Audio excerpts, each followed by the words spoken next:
ሄሎ ዶክተር፣ ለአንተና ለቤተሰቦችህ የምስራች አለኝ። ከንፋስ የፈጠነ መንፈስ የሆነ ሞተር አግኝቼልሃለሁ ሲለው ለዶክተር ኤርሚያስ። ዶክተር ኤርሚያስ ደግሞ ምን አልከኝ? ከንፋስ የፈጠነ መንፈስ ምን ይሰራልኛል? እኔ የምፈልገው ሞተር ነው ሲለው፣ አዎ መቼም ወሬ ለማጣፈጥ ያክል ነው። ለማንኛውም አግኝቼልሃለሁ ሲለው፣ እሺ በቃ አሁን ስራ ስላለብኝ ስለማይመቸኝ ቁጥሩን ስጠኝና አናግረዋለሁ እያለ ነበር ያለቀው ክፍል 2 ላይ።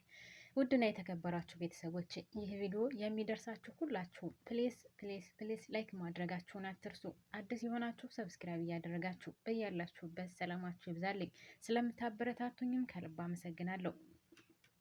ወይዘሮ ሊዲያ ያው የተለመደውን ጭካኔዋን ቀጥላበታለች። እናም ባለሞተሩ መጥቶ በሩን ክፍት ሲያደርግ ባለሞተሩ ብላ በሩን ከፍታ ስትቀበለው የድሮ ፍቅረኛዋ ኪሩቤል፣ ለዛውም የሀረግ ወንድምና የሀረግ እናት ልጅ አስባችሁታል። እሱ ነው እንግዲህ ሞተረው ማለት ነው።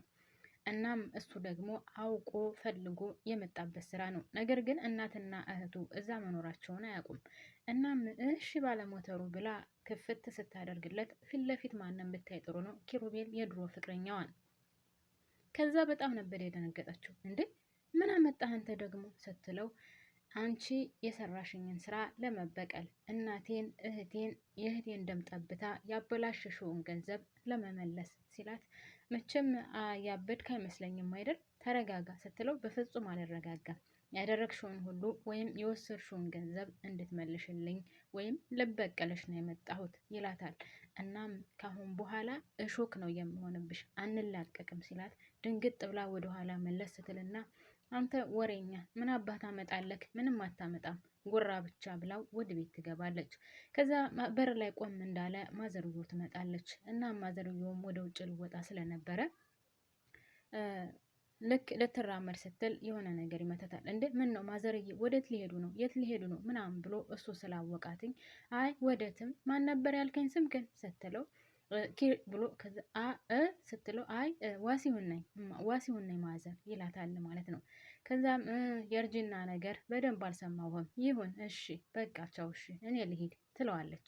ኪሩቤልም እናቱ ስለሆነች አንጀቱ ስላልቻለ እና ወዴት ነው የሚሄዱት ሲላቸው ለማዘርየው፣ አይ ምን መሄጃ አለኝ ወደ ድሮ ሰፈሬና ወደማያልቀው ትዝታይ ብላ ትመልስለታለች።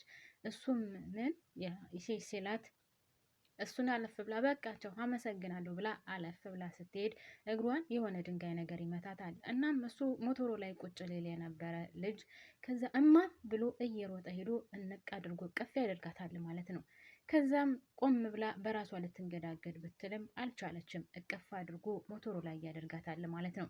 በሌላ በኩል ሀረግ ቤቱ ተሸጠ ተብላ ስለተነገረች በጣም እያለቀሰች እየሮጠች ስትገባ አሁንም ወንድሟ ያያታል ማለት ነው። ይህም ሁሉ መከራ ሲቃይ አልቻለም፣ መስማትም ማየትም አልቻለም። እናትና እህቱን እንደዚህ በዚህ ደረጃ አያቸዋለሁ ብሎ አልገመተም ኪሩቤል። በነገራችን ላይ ቆንጅዬ ነው የሚያምሩ የጸይም ቆንጅዬ እና ስለመልኩ ምን አገባሽ አትሉኝም? ያው ቆንጆ ማድነቅ ባህላችን ስለሆነ ነው። እናም ኪሩቤል የእውነት ለመናገር በጣም ነበር ያዘነው። እናቱን እንደዛ ብላ ሳያት፣ እህቱን እንደዛ ብለው ሲያያቸው፣ በዛ ላይ ደግሞ አስባችሁታል የእህቱን ገንዘብ በእህቱ ገንዘብ ነው እንግዲህ ሊዲያ ተብዬዋ ብዙ ነገር የሰራችበት። እሷን አምኖ ብሩን አውጥቶ ሰጥቷት በሱ ስም ስለነበረ የነበረው ብሩ እቃቃ ተጫውታበት ነው ዞር ያለችው ማለት ነው። እናም ይመጣል ወይም ከኔ አጠገብ ይደርሳል ብላ አላሰበችም። አሁንም ኪሩቤል ስራዋን ስለሚያውቅ ዶክተርን እየተጫወትሽበት ነው አይደል ብሎ ሲጠይቃት፣ ባክህ ብዙ አታውራ ምንም የምታውቀው ነገር የለም ስትለው፣ አውቃለሁ ዶክተርን እየተጫወትሽበት ነው፣ እንደምትጫወትበት ደግሞ እሱ አያውቅም አይደል? ስለዚህ ያሳይሻለሁ እያለ የዛተባት ነበር። ለማንኛውም ሀረግ እያለቀሰች ስትገባ ወይዘሮ ሊዲያ በጣም ደስተኛ ነበረች። ገና ብዙ ታለቅሻለሽ፣ ገና ብዙ የምታለቅሽባቸው ቀናቶች አሉ፣ ስለዚህ አልቅሽ ብላ ትተዋታለች ማለት ነው። ከዛ በኋላ በጣም ተጣልታቸው ስለነበረ እነሱን በጣም በሚገርም ሁኔታ እሷን እናቴን አትናገሪብኝ ብላ ሀረግ ሊዲያ ላይ ስለጮኸችባት፣ ሊዲያ ደግሞ ሶፋ ላይ ትወረውራታለች። ከዛ ሶፋ ላይ ስወረውራት እናቷ ላይ ሄዳ ድፍት ትላለች ሀረግ ማለት ነው። ከዛም የሚገርመው ነገር ባልየው ሲመጣ እሷ እንደተበዳይ ሆና ከአንገቷ ጋር የሆነ ነገር አድርጋ የበለዘ ነገር አስመስላ ልክ ባሏ ሲመጣ ባሴረችው ሴራ ይኸውልህ እናትና ልጁ ማንም የላትም ብለው ሊደበድቡኝ ሊገሉኝ ነበር ብላ በር ላይ ጠብቃ ትነግረዋለች።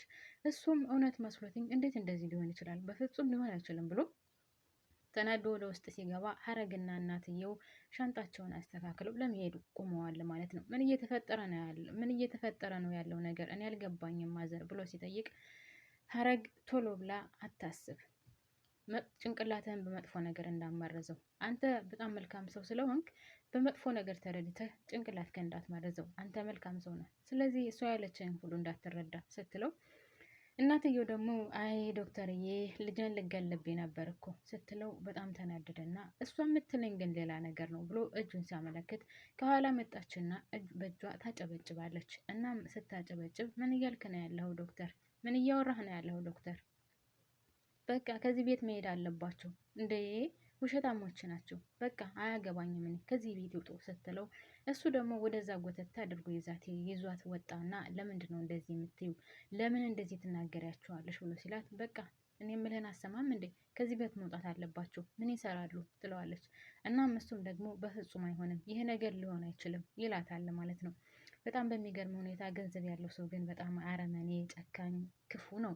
ለምንድን ነው ባለሀብቶች በዚህ ደረጃ ጨካኝ የሚሆኑት አላውቅም። ምናልባት የድህነትን ጉዳትና ጥቅም ስለማያውቁት ይሆን አላውቅም። ያው ከተወለዱ ጀምሮ በገንዘብ በብር ብቻ በድሎት ስለሚወጡት ነው መሰለኝ ዝቅ ብሎ የቤታቻቸውን ብዙዎች አያዩም እና እዚህ ድራማ ላይ የሚያሳየው እንደዛ ነው። ሲጀመር የሀረግ እናት ቤት የተሸጠው የሆነ ባለሀብት የሆነ ሰውዬ አንቺን እፈልግሻለሁ ካላገባሽም ብሎ እምቢ ስላለችው ቤቷን ሸጠባት። አስባችሁታል? አሁንም እዚህ ጋር ሲመጣ ከዛም ከዚህም ገንዘብ እየለቃቀመች ዶክተር ኤርሚያስ ብቻውን አግኝታው ብቻውን ስላገኘችው ማንም ስላልነበረው ስለዚህ የእሱን ገንዘብ መልካም መስላ ተጠግታ የእሱን ገንዘብ ለማብላት ነው። ሀረግ እንኳን ስልክ ፈልጎሻል ኤርሚያስ ሊያዋራሽ እፈልግሻለሁ ስትላት ከአንተ የተሻለ ወንድ እያዋራህ ነው ብለሽ ነገሩ ብላ ነው የመለሰችላት እና መልኳ ቆንጆ ስለሆነ ከዛም ከዚህም ወንድ ጋር እየሆነች በጣም በሚገርም ሁኔታ ገንዘብ እየበላች ነው ያለችው። እናም ሊዲያ ተብዬዋ ኤርሚያስን አትፈልገውም፣ አታፈቅረውም፣ አትወደውም። የተጠጋችው ገንዘብና ገንዘብ ብላ ነው።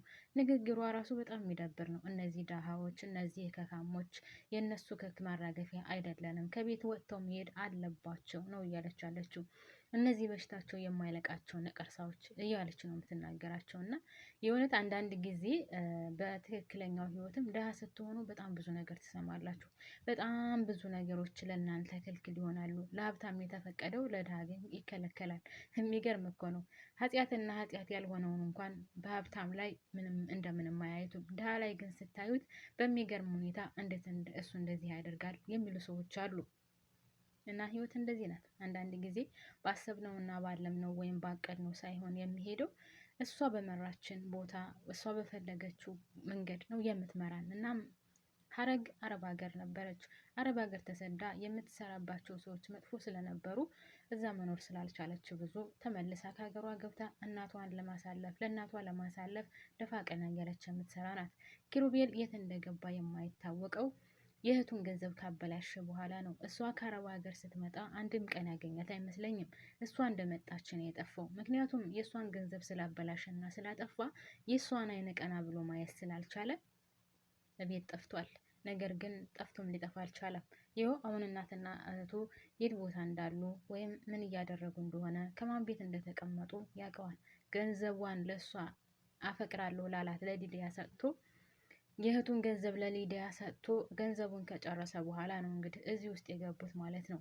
እናም በጣም በሚያሳዝነው ሁኔታ ገንዘቡን የበላችው ሴትዮ ከእሷ ቤት ገብተው ነው አሁን እነዚህም መከራቸውን የሚያዩት።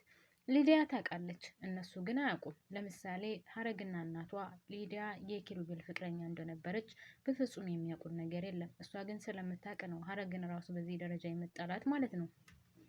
እና ውድና የተከበራችሁ ቤተሰቦች የእውነት ለመናገር እኔ በዚህ ድራማ ላይ በጣም ብዙ ነገር እያየሁበት ነው፣ ብዙ ነገር እየተማርኩበት ነው። ህይወት እንደዚህ ናት። የእውነት ህይወት እንደዚህ ናት። በሀብታምና በድሃ መካከል ያለው ልዩነት በጣም የሚገርምና የሚያሳዝን ነው። እና ሙዶችዬ እኔ እዚህ ላይ ያበቃለሁ። ድራማው ረዘም ያለ ነው ቢሆንም ግን ያው ጨረፍ አድርጌ የምችለውን ያክል አቅርቤያለሁ። ከወደዳችሁት አሁንም ላይክ እና ሰብስክራይብ ማድረጋችሁን አትርሱ ውዶችዬ። አመሰግናለሁ እስካሁን ድረስ አብራችሁን ስለቆያችሁ። የሀገሬ ልጆች ሰላማችሁ እያላችሁበት ይብዛ። ላይክ፣ ሼር፣ ሰብስክራይብ እያደረጋችሁ የምታበረታቱኝም የእውነት ለመናገር ከልብ ነው ማመሰግነው። ባባይ